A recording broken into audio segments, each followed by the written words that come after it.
the world's #1 podcasting platform for African stories. So, hello everyone, and thank you for joining us on Africa Podcast Day 2023. Welcome to our panel discussion on data in podcasting, opportunities, and trends in Africa. So today I'm joined by experts in the field of podcasting and data analytics to shed some light on the exciting developments and opportunities that lie ahead in the African podcasting industry.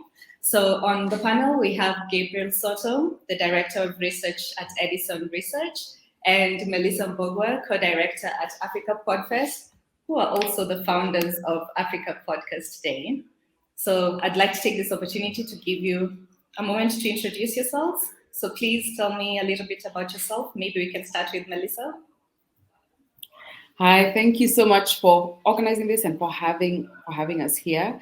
I'm Melissa Mbugua. I'm based in Nairobi and co-founder and co-director of Africa Podfest, which is a company that exists to accelerate growth of podcasting in Africa, being an audio-first continent already, and moving that into the digital space, taking advantage of that opportunity. What excites me and the team at Africa Podfest is the potential for bottom-up and inclusive audio now and in the future. All right, great. And Gabriel? Hi, everyone. My name is Gabriel Soto, and I am a senior director at Edison Research.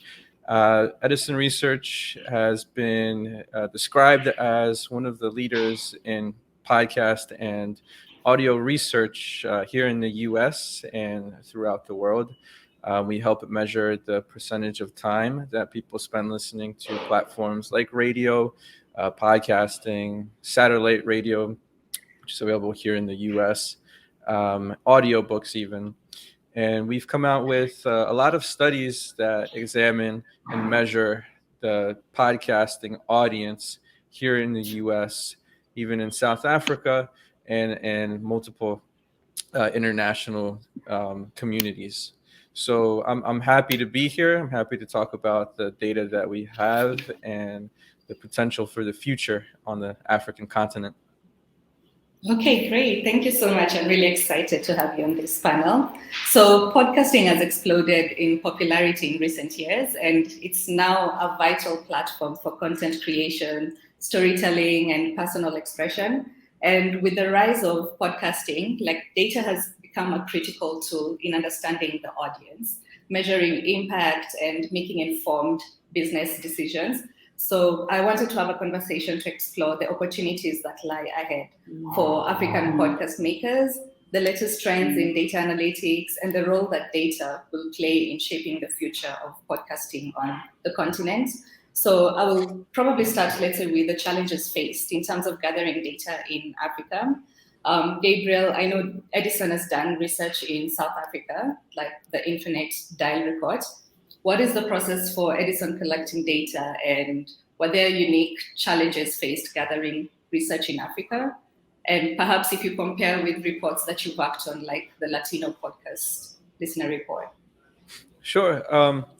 So we collect data. It's all survey based. So we interview people over the phone and ask them about their audio and media consumption.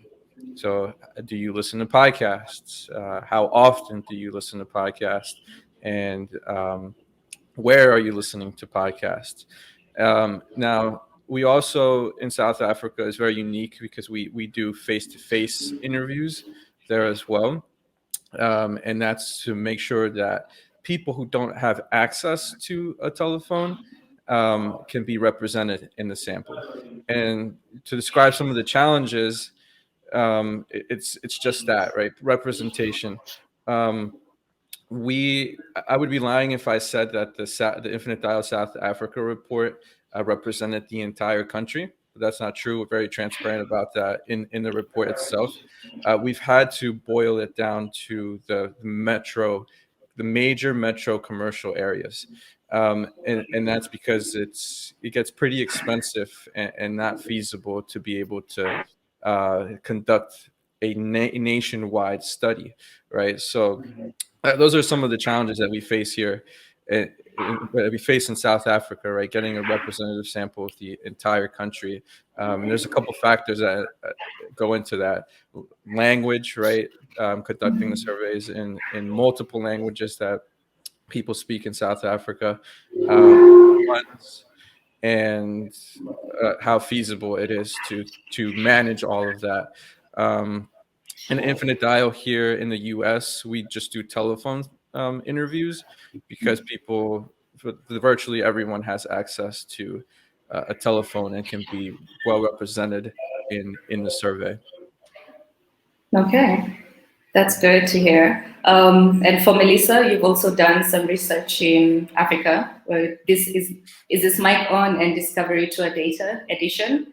Can you tell me more about the background and the purpose of the research that you've done, and as well as some of the challenges that you faced when collecting, so that we can see, is it similar to what Edison experienced, or yeah? Yeah. So for us, the two reports you've mentioned, which were we conducted the research and published the reports between 2021 and 2022. Really, for us, the question about that led us to deciding we were going to conduct research was just this issue of every time we talk to podcasters and also being podcasters ourselves and going online. The first thing we typically do is you go and you search for whatever information you can find to help you kind of understand your context and so on. And so what we'd find was, the Infinite Dial, and a few other reports that were mostly covering other markets other than Africa. And the South Africa report was really helpful, but then it only told us about South Africa. So we figured, okay, obviously it's because podcasting in Africa is still at its early stages, and we figured because we're already positioned as Africa Podfest with access to these early podcaster, content creator, as well as audience communities in different countries, why don't we kind of, conduct the research within the community that we have and with the people we have access to. And so that's sort of what informed our research is, hey, we need this information. And if we need it, we know podcasters need it. And so do ecosystem players on the continent and who are looking to do more work on the continent. As well as the other side was, and it needs to come, for us, our interest also was putting at the forefront and centering the voices and the perspectives that are unique to the African scene. So as far as challenges go, I completely relate to Gabriel's explanation of the challenges. For us, our research has mainly been done through online surveys. So a limitation there is that only people who have internet access and therefore can, learn about the survey, can fill it out.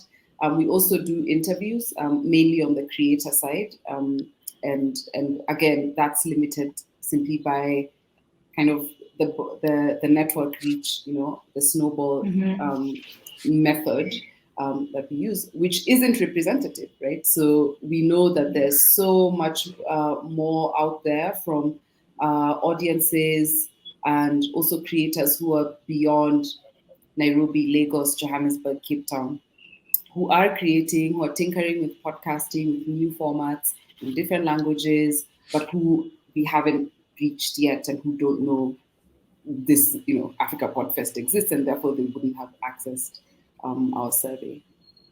Yeah. And like in a perfect world, like if we were to address these challenges, how would you see us going about it? Yeah, definitely more collaborations, local country collaborations. Yeah. So like for us, our research has been so far more kind of broad, saying Kenya, Nigeria, South Africa as a starting point to try and understand what's going on. But that only tells you this much of the story. There's so much more. If you go deeper, no two countries are the same. The dynamics in different countries are so different. There's also value in things like observing how, being face to face and actually observing the spaces that people are engaging in podcasts with, and how exactly are they using their devices, or, are they listening together or individually? There's some nuances that you can only see when you're on the ground. And that as a researcher, if you don't understand the context, you're not on the ground, you're quite limited. So I think partnerships are a way to go, for sure. Yeah. And Gabriel, for you, do you see any solutions to these challenges? I agree with what Melissa said, that it's going to take a lot of collaboration to be able to collect data. And the reason why the Infinite Dial South Africa report exists is because we worked with the Research Council, right, of broadcasts in Africa. And I think that's a really good place to start. If we can get government agencies who do have a stake in knowing and spreading this information, so that this type of market in podcasting, specifically in radio, can help itself and become self-sustainable, then that's going to be, I think, the catalyst for being able to collect this sort of data. Yeah, that's true. I think collaboration is the key thing, because when you work in silos, you can't get as much information as you need. And so, just to add to that, sorry to interrupt, Angela. I wanted to add to that. The other reason collaboration matters at different levels is because there's so many aspects to study, right? So there's policy, there's national level, global level, there's audience research, there's also kind of creator side research. So there's so many angles to it, which means we need different kinds of perspectives and collaborations to be able to really create a body of knowledge that serves the ecosystem. Yeah, sure. That's true. And so, Gabriel, what trends does Edison see in the audio industry across emerging markets? Because I know you did the Latino podcast listener report, and that was received hugely because it represented, it looked at underrepresented markets. So what trends have you seen in emerging markets? I gotta say, opportunity, right? Once you uncover some of these findings that have never been seen before, you see a lot of opportunity that people are missing out on. In the Latino Podcast Listener Report, for example, we found things like advertising potential and what happens when a listener here's an advertisement hosted by other Latinos and how effective that can be based on previous behavior. We know that they're more likely to purchase a product, to consider, a product, and even to recommend one. So we also discovered in the Black Podcast Listener Report, right, looking at some of those things, we found that Black listeners listen to more audio in general compared to white Americans and even Latino Americans. Black Americans out of any ethnic group spend more time listening to audio. And if we hadn't researched this, it never would have been known. And it's something people use in their sales decks now. It's something people use when advocating for this audience and advocating for Black creators. So something in the South Africa Infinite Dial that I've seen is this, like Melissa mentioned, podcasting is in the early process there. And although South Africans spend less time listening to podcasts at the moment, and there are less South Africans that are listening to podcasts every month compared to the US, we know that it's because the awareness of podcasting is very low. So that says something about the market, that there's an opportunity to increase awareness of the medium. And once there is that awareness, that it's going to take a while, right? And it's going to take a lot. But once there is that awareness, you can expect podcasting to increase. So a lot of opportunity and a lot of insights that people see and can use to form a strategy, and makes it easier for big stakeholders to invest in these audiences and creators. Yeah, I agree. I don't know, Melissa, you can probably add to this. there needs to be more education, and it's not only just from the listener level or the podcaster level, but it's also advertising agencies to take podcasting as a medium like more seriously. Yes, definitely. It's now at the awkward stage where, while there's an audience and there are lots of creators, lots of podcasters who are saying, "Hey, we have a platform. We're ready to do business and get sponsorship, get advertising revenue." On the advertising side, they're saying, "Well, but we don't understand really how this medium works." So there's so much need for, and also they're still comparing it to other forms of digital advertising, right? So like other forms are giving, social media gives a lot more numbers. It's kind of tried and tested and proven. So because podcasting is new, there's so much work needed to invest in awareness across, like even podcasters themselves. I get a lot of questions about how do I interpret and use the analytics on my dashboard to build a pitch deck for sponsorship or for an advertiser. So we're really, I think, at that stage where we need education and awareness for audiences, for the kind of advertising side, and for the podcaster side as well, to bridge the gap. Sure. And then how do you see the potential for data-driven insights shaping the podcasting industry in Africa? Oh, I mean, I don't think there's growth without the data side and without understanding, without the ecosystem understanding how to use data, how to speak the language of data, and how to make sense of it. Data, it's not data for its own sake. It's what does the data tell me about the opportunity for me as a podcaster, and and so on. To me, the two kind of just go hand in hand. In order for podcasting, the podcast industry in Africa to grow, there needs to be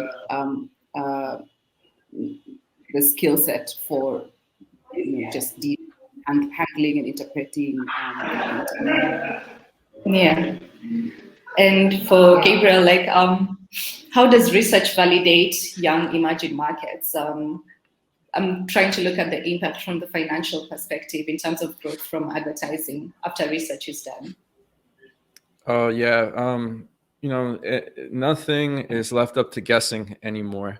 We live in like a age of dataism where companies, investors, anyone making a move in the business corporate world will rely on data before making a decision. If it doesn't exist in the data, they probably think it doesn't exist at all. So it does validate a lot of things, and it helps people find that strategy that they need. So it shines some light, provides visibility for a certain group, right? When the Latino Podcast Listener Report came out, the data came out, but it also provided visibility and a lot of, like I say, hype, right? It was at the center of the spotlight for the podcasting community. So it provides this sort of momentum to, let's invest in Latino creators because we know that there is a potential out there. Let's invest in this audience because we've seen the opportunities. And, this data has made it easy for us because now we can form strategies. We understand that Latinos are more likely to consume podcasts on platforms like YouTube, right? Things that we've never heard of before.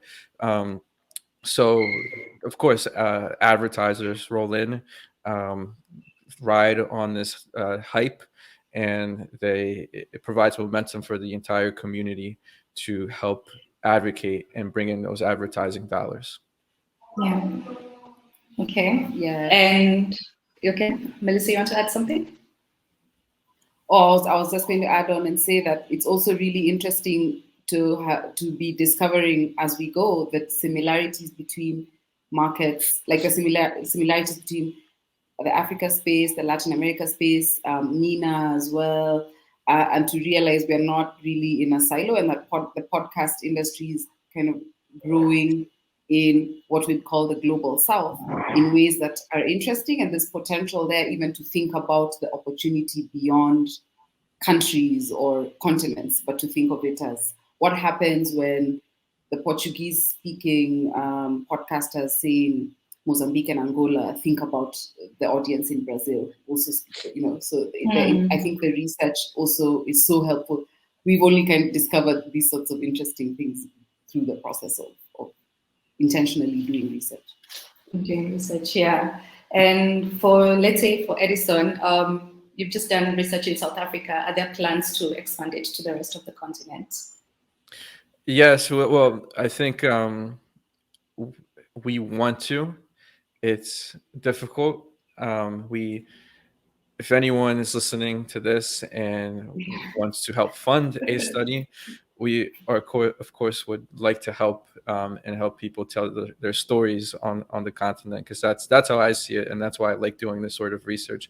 It opens up opportunities for a lot of people. So if we can get the funding, of course we'll do it. But we've already started talking to some people, some organizations. Nothing has been solidified yet, but we've started looking at Egypt, other places in North Africa, even in the Middle East, that part of that MENA region. And hopefully maybe one day we'll be able to do something in Nigeria, in Ghana, and the rest of the continent. But I think those are our starting points for now. Yeah, I think conversations like this is what can bring up those opportunities of working together, of collaborating, as you've mentioned. For sure.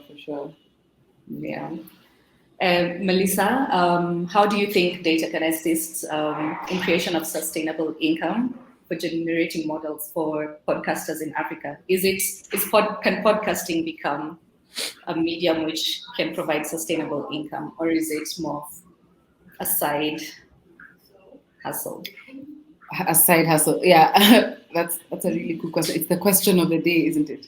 Definitely, when you look at the pieces exist. There's an audience that's growing potentially.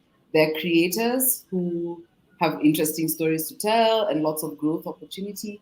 There is a industry sort of advertising sponsorship market. There's a marketplace that exists.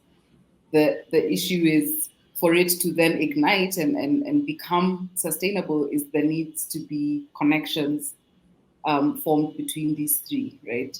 And for the new industry to emerge. So it's like a chicken and egg situation. There's opportunity, but it requires a lot of investment in order to come alive. So yes, it can happen, but it will only happen if there's investment made. It's kind of what Gabriel was saying about the opportunity for amazing research is there. It needs the funding, though. It needs the funding, it needs the partnerships, it needs the attention and the right skills and so on. So yes, but, or yes, and with lots of investment. With lots, that we can agree. Yeah. We can agree. The investment needs to be there. Exactly. So this is the reason why it's so important to have platforms where we have these sorts of conversations that create visibility and to really maximize on our early efforts to attract investment into the space and to do everything we can with what we do have, which is also another reason why we made our research reports open access, was because we needed to be able to kind of put something out in the ecosystem so that it could start something. Yeah. And then I'd probably ask both of you, like, how would you describe the future of podcasting in Africa, and what steps are needed to ensure its growth and representation in the global podcasting industry? Good question. I think like I said, there's a lot of potential for growth, and it's called an emerging market for a reason, and it's very exciting to see people filling into the space and learning about it and coming out with different ideas and different podcasts that we wouldn't come out with here in the US or in other communities. And it's also great to have people or have access to this type of information, entertainment and education that I can learn about, if someone in South Africa is making a podcast, I kind of want to hear from them. I'm tired of hearing stories being told for them by people here in the U.S., right? There's sometimes misconceptions and coming from a perspective here in the U.S., you don't fully understand what the country is like, or those different communities. So it would be great to learn and continue to grow that sort of content that's out there, so I can learn it from a person living within those communities.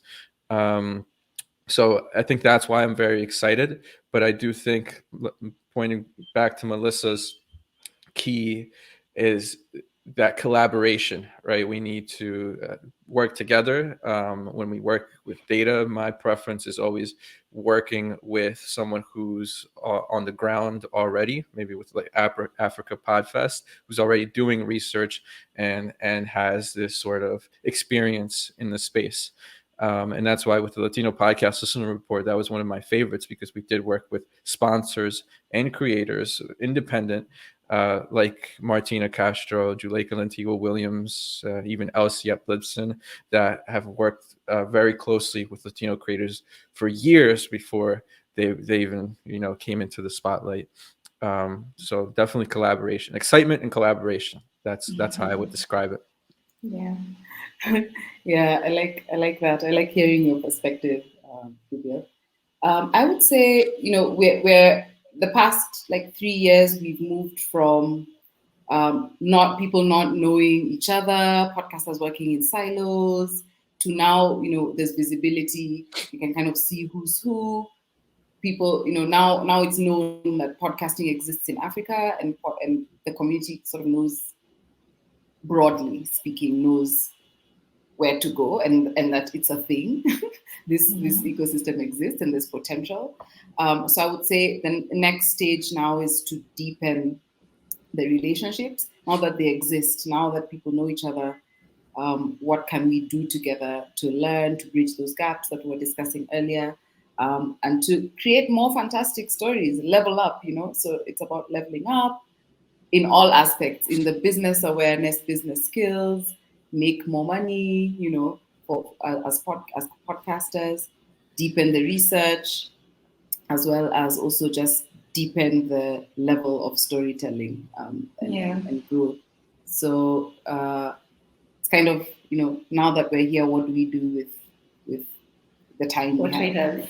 Yeah. Mm-hmm, mm-hmm. Yeah. That's great. Yeah. Then maybe just to wrap this up, I can ask you what excites you about Africa Podcast Day? It's the connections. For me, it's the connections. Like people meeting each other and being like, oh my goodness, it's so awesome to hear that you exist and to meet you. Yeah.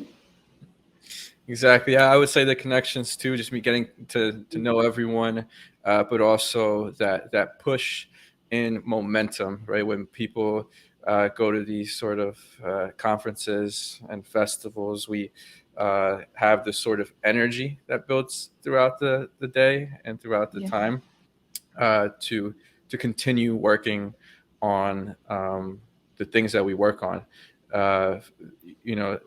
We work on data, but sometimes we're very disconnected from it when it goes out in the public. We see it reported on, we see it written about, but we don't. I like when people come up to you and say, "This is what I use the data for. Thank you so much," and it allows me to keep going for another year or two and say, "This is why we do this research." Yeah, definitely. I feel like the Africa Podcast Day brings us together.